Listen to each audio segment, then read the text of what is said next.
Hey guys, welcome to another episode of Behind the Mask. I'm Becca. And I'm Chris. This week we are talking about all things relationships and friendships and godly relationships in college and beyond. So we have our friend Dan with us. Dan, Chris, and I got to know from FCA, and Dan is our runner. So Dan, can you share with the people anything that you would like them to know about you before we get started? Well, I'm Dan Forey. I am from Lancaster, Pennsylvania. Go to school at York College of Pennsylvania, so not too far from where I grew up. I run track and cross country. Everyone thinks I'm pretty weird because I do those too. And I'm studying mechanical engineering and possibly considering grad school next year.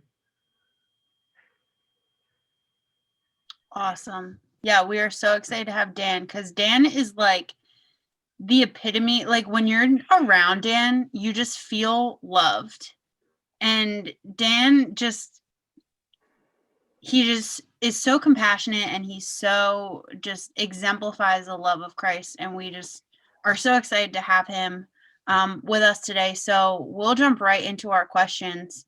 Dan, the first thing that we could kind of open up with is you brought some scripture references with you today pertaining to kind of godly relationships, godly friendships. Can you start us off with those references, why they're important to you? So yeah, a verse that's important to me, a new commandment I give to you, that you love one another just as I have loved you. You also are to love one another. By this, all people will know that you are my disciples if you have love for one another. So that's John 13:34-35. I was thinking, you guys told me the topic was friendship, and I like music. I can't play or do anything musical. I just like it. And the song, "They Will Know We Are Christians by Our Love." It's an old hymn, but like Jars of Clay covered it a couple years ago, and that just popped into my head. And John 13:34-35 is the inspiration behind that song, and that's kind of like what popped into my head. I was driving through York City a couple weeks ago, and there was a guy holding a sign up, and it was like repent or something. But I'm like, dude, like, why? Like, are you just like, you're just standing in the middle of York City with just a sign? Like, you're not doing anything. Like, you're not building relationships. Like, you're pretty much wasting your time out there.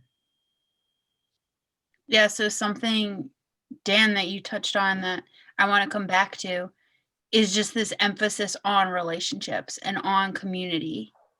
And can you share with us a little bit more about how you go about cultivating that in your personal life, in your ministry life? Just what does that look for you? And why is that something that you really, really zoom in on as a believer?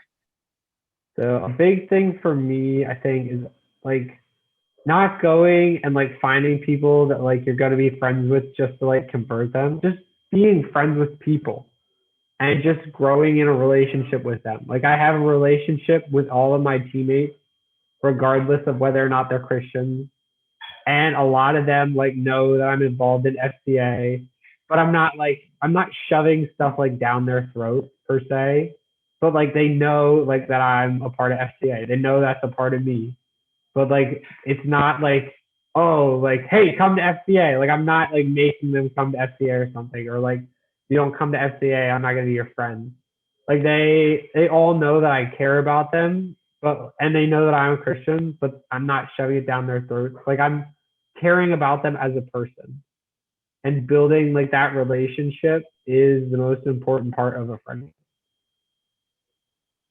Yeah, no, I love what you just said. I think another passage that pops in my mind whenever we talk about relationships or friendships is do not be unequally yoked with unbelievers, which is such a weird concept anyway, because nobody knows what a yoke is unless you work on a farm. But nevertheless, it's the assumption is I can't be friends with unbelievers, and that's just not exactly what you is Jesus calls us to go everywhere, right?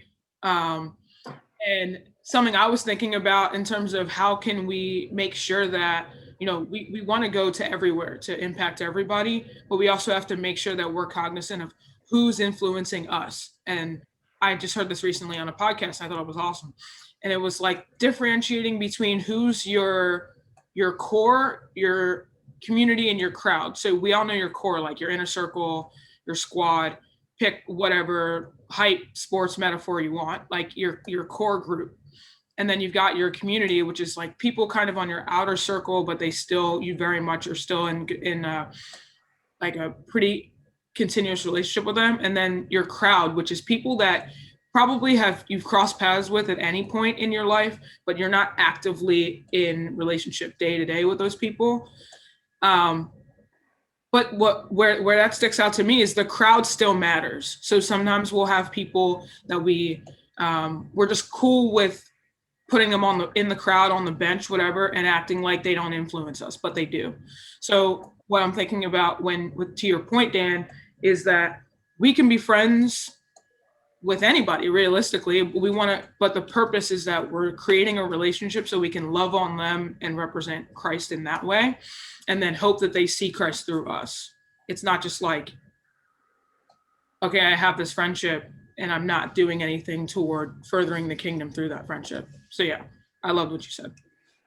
Yeah, you brought up a point too about like not shutting off the world. I'm from Lancaster County. Lancaster's big for the Amish. The Amish community came to Lancaster County to shut themselves off from the world. And they're supposed to be this big like religious community, but like they've completely like isolated themselves like from most of the world. And that's not the calling. That's not the Great Commission.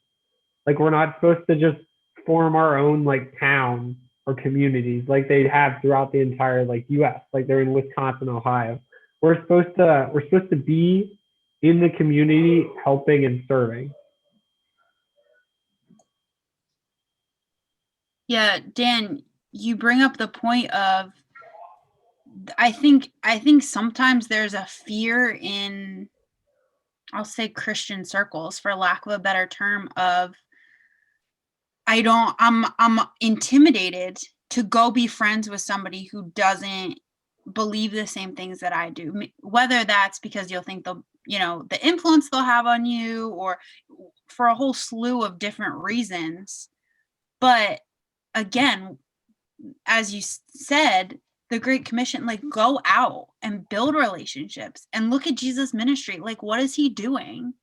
He's sitting, he's conversing, he's communing with the outcasts in society, let alone the people who didn't believe what he was standing for and who he was, at the time. And I think there is kind of two things to discuss in this conversation of talking about, okay, that core, Chris, that you were talking about.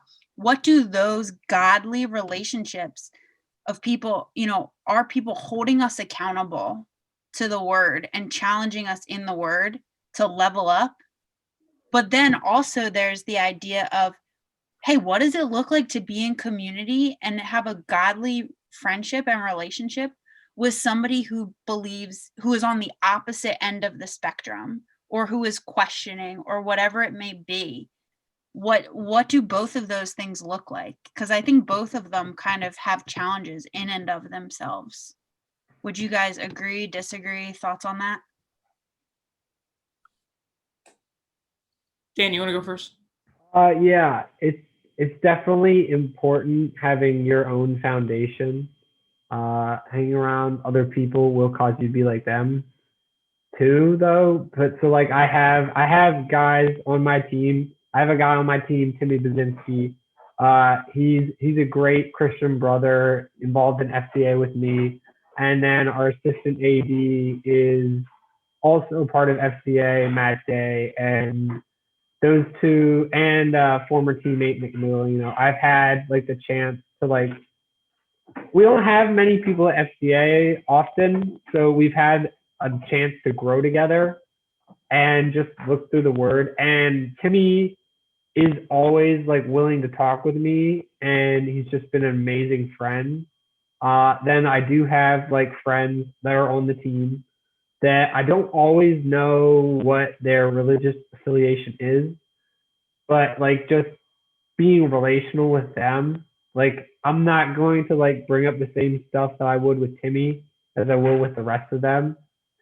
And then just the people that FCA has allowed me to meet and that I can talk to about like faith stuff is just amazing. Dan, tell us who Timmy is for the people that don't know. So Timmy is one of my teammates. He is a runner at York College. He's a business admin major. He does not know what that is though. Or actually, I think he might have changed it. I forget. But he was like, I'm a junior and I don't know what business admin is. So I think he changed it. But he's pretty funny. Yeah, not to be confused with Tim Forey, the other Forey, you know. Yeah, that's my brother. Timmy Bazinski is my teammate. People always get them mixed up because I call both of them Timmy, but everyone else calls my brother Tim. I love it. Yeah, Becca, I mean, to speak to your question, it's hard to navigate, in particular with hot button issues when you're friends with people that are not believers and when you're friends with people that are just baby Christians, because things that like there's not to say that you grow out of temptation, because that's not true. However, in some instances you'll have some safeguards put up that they don't. So then yeah, you can definitely kind of see some influences there. But I think to Dan's point, the foundation and us being rooted in our most important relationship, which is our relationship with Jesus first, helps to influence all of our other relationships with people, whether they're believers or not. I think there's another passage where it says bad company corrupts good character. Right? I don't know what the passage is, but nevertheless. Similarly there, I think you can be friends with Christians who don't have great character and you run into the same problem. And you can be friends with non-believers who do have great character.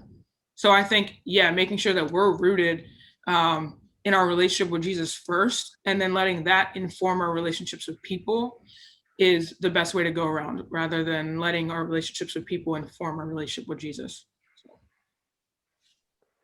Yeah, Chris, that's a really powerful point, and I think it's something that we don't talk about enough. But that concept of, what is it? You're like the top 5 people you hang out with the most. I like saw that on Instagram today. Like, as much as we want to say like, no, that's not really true. Like, actually, like, I think that that is true to an extent. You know, the influence that just what we're feeding our minds and the conversations that we're having. But to your point, those relationships that we can have a conversation with somebody who's far on the other end of the faith spectrum with us, and we can have really challenging, really hard conversations, and you know, they call us on the carpet for stuff, we call them on the carpet for stuff, like a really rich friendship that maybe doesn't have the common grounds of faith at the center of it. But like you said, Chris, you know who you are in your relationship with the Lord, and then that goes and that gets infused into that relationship with that person, and all they can see is the love of Christ for them. So my next question to kind of segue into that is, what are some of the struggles in cultivating godly friendships, whether it's with a believer or a non-believer, for ourselves, you know, cultivating a friendship that is grounded in, we know who we are as believers, and then that overflow influences our relationship with that other person. I think it's kind of reminding yourself constantly what the focus is of like our life, and like we're here to be a light to the world, and sometimes like you might just be like you might just be teammates, and like if you don't mesh well, it might always not like work out, even though you're teammates. And just, I guess, kind of praying for like that oneness as a team. You don't have to like everyone. You don't have to like all of your teammates. You just have to be able to get along with them and to work together as a team. You're not gonna like everyone, but you're called to love everyone. You're called to love them as a person.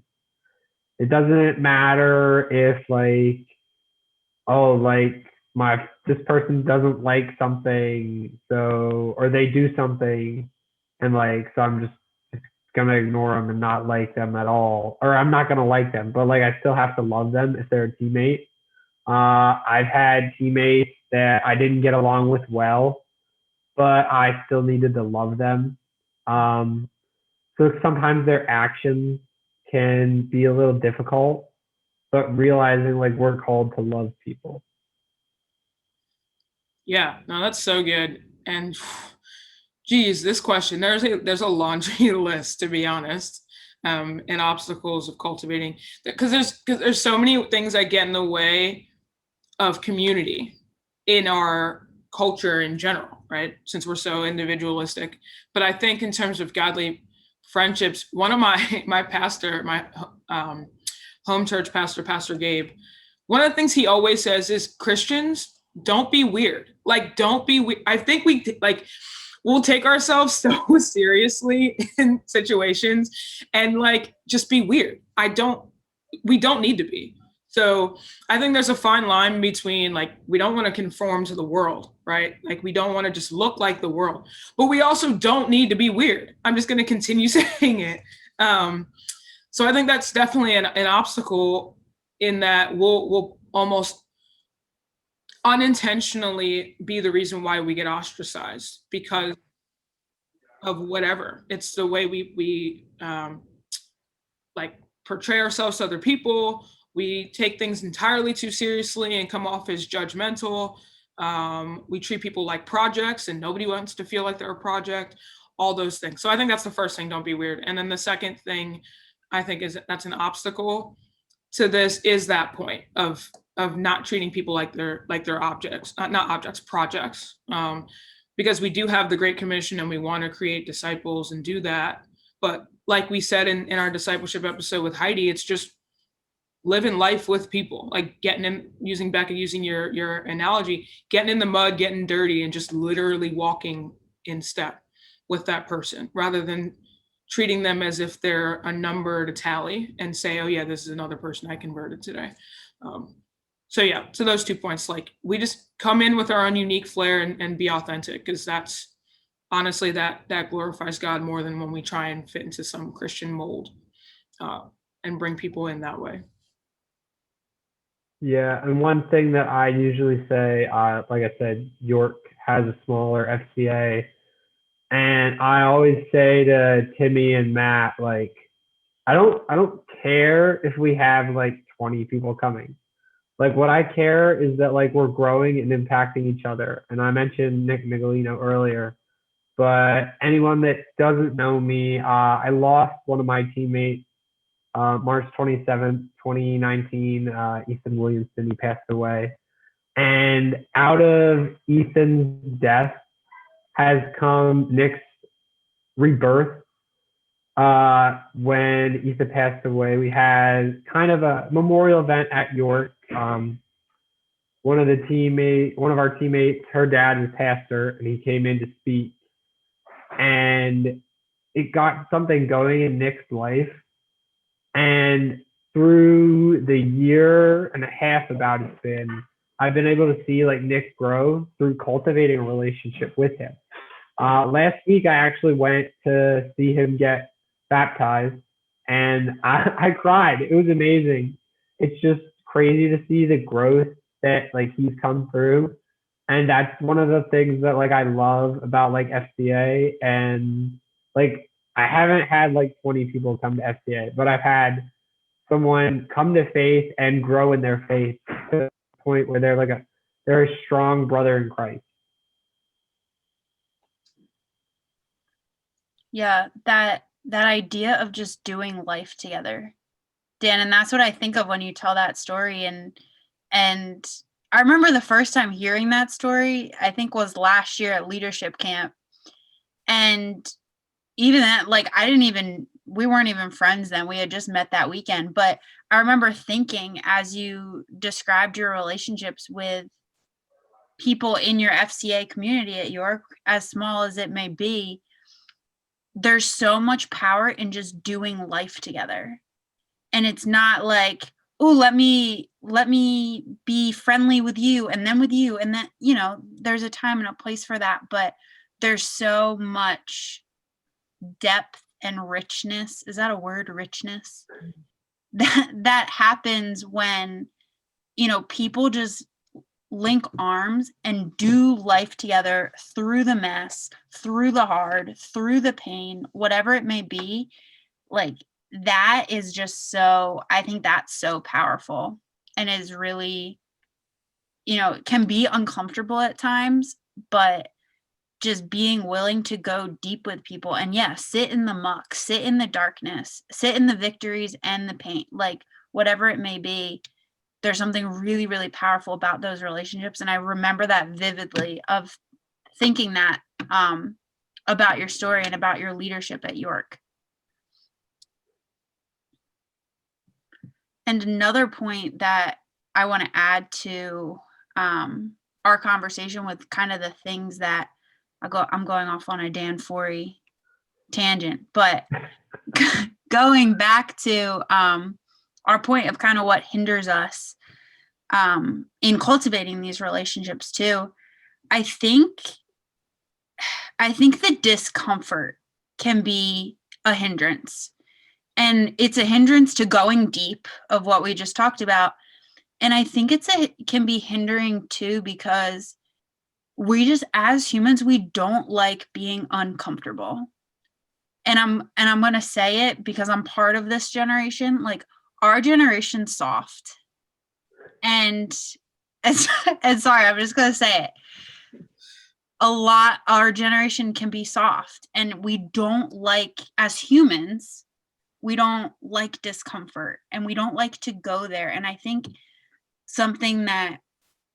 a characteristic of a really rich, authentic relationship is, like, your friends hold you accountable, and they call you on the carpet for stuff, especially friendships with believers. Like, hey, Chris, call me out when you see something when I'm not walking the walk and I'm just talking a good game, all of these things. But I think we don't always go there, and we're not that friend to someone else, because that would be offensive to them. And I want them to feel good, and I want to feel good in return. And I think something that we kind of need to get past in really cultivating really meaningful, impactful friendships is, hey, dude, like, I'm going to push you to level up, and I want you to push me to do the same. Whether it's a believer or a non-believer or a teammate, whoever it is, I think that level of authenticity and vulnerability and the willingness to get uncomfortable pushes us past kind of the surface level relationships that we can get stuck in sometimes.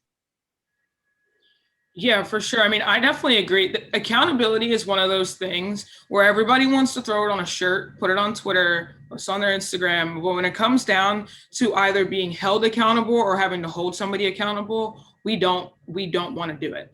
And as athletes, we definitely understand that concept. And I'm even seeing in more coaching people, it's just like you were saying, it's risky to put yourself out there and to really be vulnerable, whether it's in revealing something about yourself or revealing something about somebody else that they might be blind to. And it's interesting, like, I'm seeing even more in the next generation of the seemingly closer people get to each other, the less they want to call people out on their crap, for lack of a better term. Like, so it's interesting. You would almost assume that if you love the person, you'd be willing to hold them accountable, right?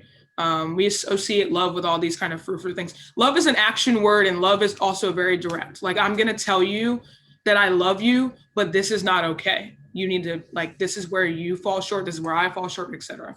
So I definitely agree in echoing your point, Becca. Like, when it comes to relationships, the authenticity and the intentionality of how we love people is a piece that is missing sometimes, because like, we'll send a Bible verse when something happens. We'll send a song because it's awesome. We'll do this, we'll do that. But when your buddy is not living the way they're supposed to be living, our culture is so afraid of offending people that we don't say anything. And thus we don't grow into the people that God's called us to be. So Dan, you've got thoughts on this one? Yeah. So I just want to say, like, the people that like FCA has blessed me with has been amazing. Like, at leadership camp, I got to meet Tyson Hugie, and then I've also met Sam Mercoli through leadership camp, and the three of us are literally just brothers. And like you'll see us picking on each other and stuff, but like when like someone needs like called out or something, one of us will do it. Like, we've had conversations just about anything. Like, we used to have calls in the summer, or no, in the early spring, where everyone else would get off a call and we'd continue to just talk for 3 hours. And those brothers are just amazing. And the fact that like we're so close, and like they're ready to like they're ready to love me, and they're ready to call me out when I'm wrong. We'll discuss matters of faith often. We'll discuss like what's going on like currently too. And it's just a blessing to have that relationship.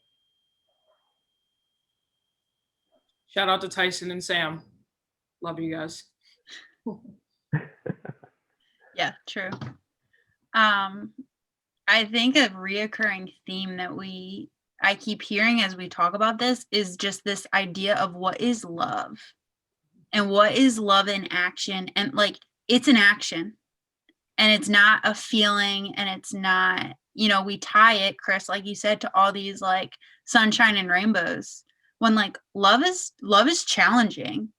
And it goes back to that point, Dan, that you made earlier of like, I'm called to love the people that I don't necessarily like, and I heard a quote. It's not my quote. I forget who said it, but I'm not taking credit for it.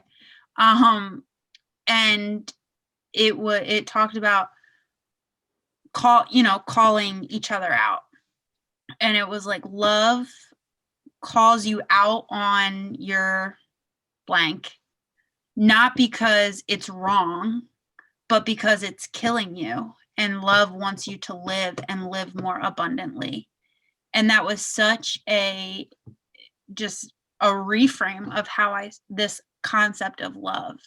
And love is challenging, and love is convicting. But this idea of, hey, I love you so much, and I see that this thing in your life is hurting you. It's hurting people around you. It's robbing you of the abundant life that God bought for you, that Jesus Christ bought for you.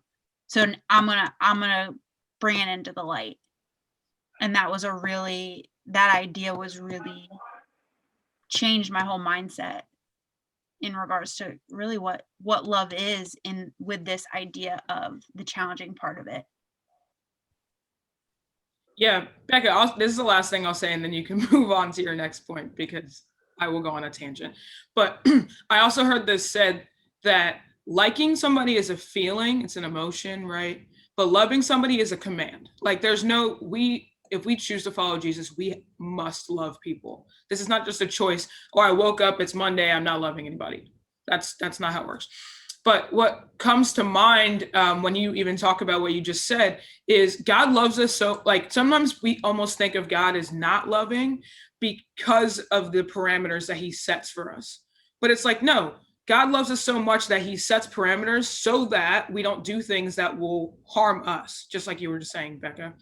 But we want to take things out of context because we want to do whatever we want. So it's like, the person that always comes to my mind is David, because David, had like the epitome of a Jerry Springer life. And so, you know, all this craziness happens, and he goes on I want to hide it as much as possible. And then God sends a prophet, Nathan, to say, hey, like, we know that you did this and you can't avoid it. So you need to repent, bring it back to me so that I can restore you. And it's like, if David was faced with what we view as love, he would have just been allowed to do whatever he wants because they don't want to go and challenge him. But that would have continued to harm him, as we know later in his story. But no, God's like, hey, I love you too much to let you continue to do something that's self-destructive. So I'm going to hold you accountable and call you out and say, you can't do that anymore. Right. So yeah, I definitely think that's definitely a piece of where we think, oh yeah, because I love you, I have to agree with everything that you do, and I have to just appease you. But appeasing is not the same as loving, and we need to be able to hold people accountable in that way, and be willing to be held accountable in that way too. So, tangent. I'm done speaking on that. Yeah, it's so good. It's so good. I feel like we could have an episode on the word love too, because it is real. There's a lot to unpack there. And kind of transitioning, starting to close out our time together. Dan, what do you think? Because we're talking about these relationships and relationships with non-believers, with believers.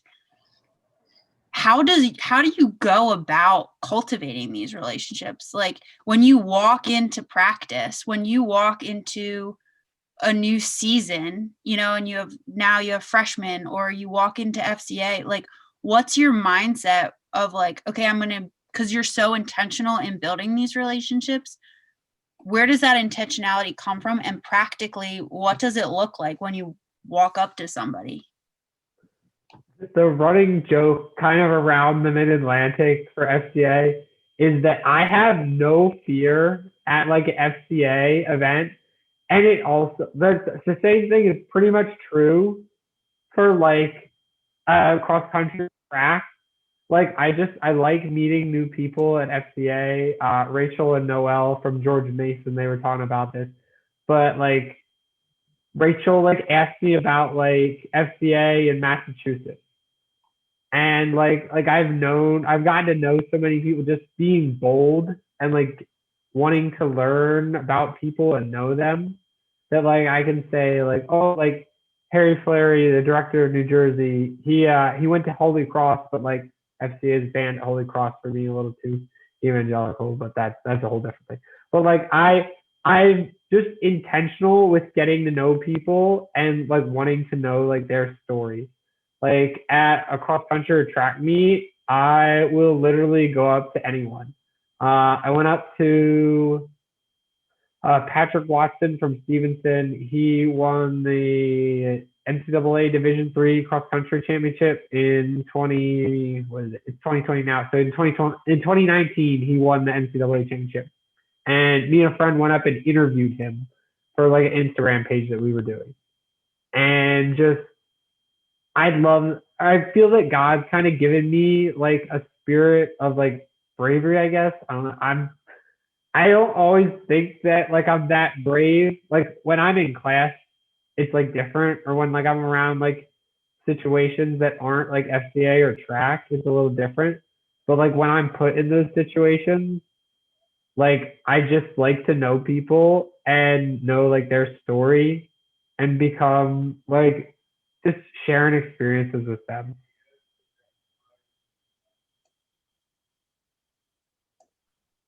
Yeah, that's so good. And I think just that showing people right off the bat, hey, you're important. You're important to my heart. You're important to the heart of God. I want to get to know you and get to know your story. I think is so powerful. Chris, what do you think? Any thoughts related to this? Yeah, what I really love about what you said, Dan, is people really want to feel seen and they want to feel known. And that's something that you do really well. And just going up to people is, hey, I don't know you, but I'd like to get to know you. And people just want to know that you see them in whatever the instance is, you know, throwing random Bible stories out there. Zacchaeus is up in a tree and Jesus is like, hey, you get down, we're going to get food. Like, I see you. So, but yeah, I think that part of it in terms of cultivating friendships is, can we meet people where they're at? Can we meet a need in one respect or another? But one of the most important in terms of meeting a need with people, can we just show that people that we're willing to know them for them? Because I think that's one of the biggest things. A lot of people are really afraid of rejection because they feel like, okay, if you get to know me, you won't like what you see. And it's like, no, I want to know you because, well, one, I want to know you because you're a person and I care about you, but also God loves you and God doesn't make mistakes. So I want to know the uniqueness that is in you that God has created to.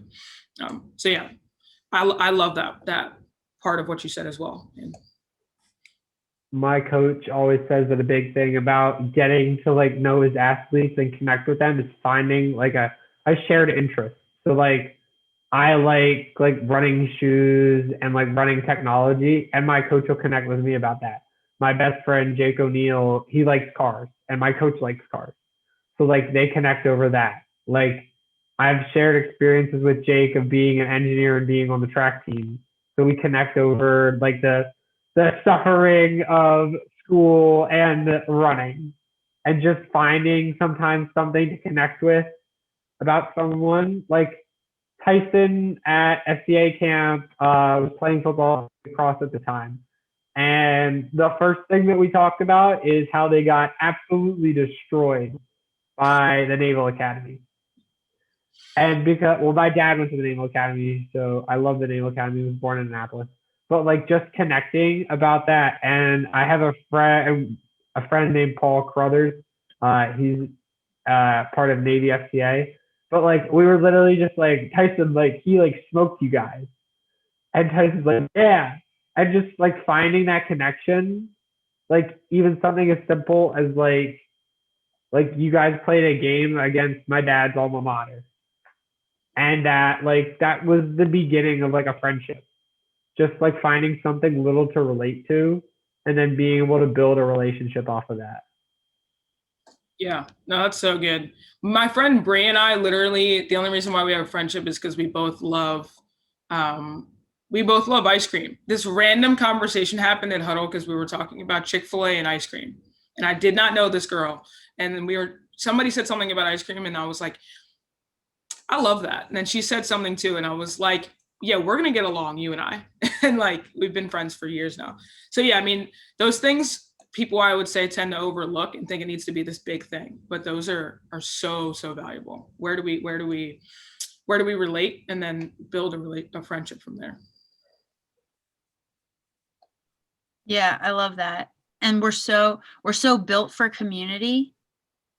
And again, yeah, it doesn't start as you know, a deep thing. It's like, hey, like I feel that. Or like in class, like whatever it may be, just the little conversation, that's the little things that spark a conversation can turn into such meaningful moments. And again, I think there's a lot of power just in the small intentionality of I'm going to open my mouth and compliment that person or ask them a question, or there's a lot of power in that. So something to be encouraged by of, hey, it doesn't have to be this big deep thing, to start building community and cultivating really meaningful relationships. So just to close, we've covered a lot just in this one topic, but what closing thoughts do you guys have in terms of godly friendships with non-believers, friendships in college, whatever it may be? Closing thoughts, things that kind of got your wheels turning in this conversation. Dan, we'll start with you and then Chris. One thing I think that I've learned throughout like college is like patience with friendships, but also knowing like when to close the door on something. Like there's people that like kind of will do little stuff to like annoy others, but like sometimes like I feel like I need like I'm called to continue the relationship, but then sometimes realizing like, hey, like I have to like it may not be the best for me to continue on with a relationship. And knowing getting that wisdom from God on what to do, whether to continue in uh, just being a friend of them or to just be kind of an acquaintance. Like you know them, but like you're not spending a lot of time with them, hanging out with them. But like knowing that everyone has a season and like some seasons are gonna last longer than others. Yeah, so good. Setting those boundaries is super, super important. I will reiterate the two things I've said. One, don't be weird. Like it's funny, but like it's real. And two, love is an action. So whether it's in holding people accountable or it's going up to somebody and complimenting them, Becca, like you were just saying, or let's share an interest about ice cream, or you just got crushed by Navy. Who knows? Like find something shared. But we're even thinking about the Great Commission, like go and make disciples, like our FCA theme, let's go do something. And I think the same thing in friendships of we got to get up, be willing to take the risk of loving people because there is a risk associated with loving people, and choose to step out with God's covering and say, hey, I want to get to know you. And I hope that in you getting to know me, that you also get to know Jesus. So yeah, those are two things. Love's an action and don't be weird. Yeah, such good stuff, guys. I think I'll piggyback off of Chris's point, kind of for my closing point, and that would be that it's going to be messy because people are messy. I had a conversation with somebody the other day, and she was talking about a relationship, like a romantic relationship, and she was like, I thought it was supposed to be easy, and everybody says it's simple. And we came to this analogy. We were like, okay, like, do you consider yourself to be complex? Yes. And then I used the analogy. I was like, do you consider me to be complex? And she's like, yeah, I do. And I was like, okay, we're in a relationship together. How do two complex people equal a simple relationship? And we both laughed because it was this light bulb moment of being in deep, meaningful relationship with each other is messy. If you do life with someone long enough, like you're gonna get hurt, you're gonna get emotional, you're gonna cry over the things that they cry about. Like it's not easy, but it's really rich and it's really meaningful, and it is what we're called to as believers, is to come alongside and do life with people, whether they be we need that core group of believers that we talked about before to hold us accountable and grow together, but also that importance of relationships with people who don't see things exactly as I see them, and seeking to love them well and do life with them, in the challenges, in the darkness, in the hard. So that would be my thing. And the reminder for me was like, don't be afraid to get messy and do the scary stuff and the hard stuff, because it's so meaningful, and it's so important to the kingdom and the heart of God. Yeah, so with that, we are out of time on this episode, so we will wrap up. Dan, thank you so much for joining us tonight. Guys, we will drop Dan's Insta social media stuff in our info, in our bio, so you guys can find all that. Reach out to him. He's just awesome. So just reach out to him to be his friend, because he wants to be your friend. So reach out to Dan. Again, reach out to us. Any questions, comments you guys have, episodes you want to see. We love communicating with you guys and having this open dialogue. So until next time, hit the subscribe button at the bottom if you haven't already. But yeah, thanks again for your time, Dan. Thank you guys for tuning in, and we'll see you next time. Catch you guys next time.